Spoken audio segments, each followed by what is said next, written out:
Yo, what is up, guys? I'm back again with a brand new tutorial. Today, I'm going to show you how to get the modded version of Subway Surfers. This will basically give you unlimited keys and coins in the game, which you can use to purchase anything.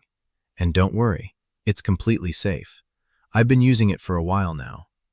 I have a bunch of options right here, such as free shopping, unlimited keys and coins, fly mode, super jump, and much more. The first thing you want to do is grab your iOS or Android device. I'm using an Android today. Once you're on your device, make sure you already have Subway Surfers installed and fully updated. If you need to check, just go to the App Store or Google Play Store. Once that's done, the next thing you need to do is to simply head over to the pinned comments down below. There, I explain exactly where you can get Subway Surfers mod. So, just head over to the pinned comments, leave a like if this method worked for you at the end, and that's it. See you all in the next video. Bye-bye.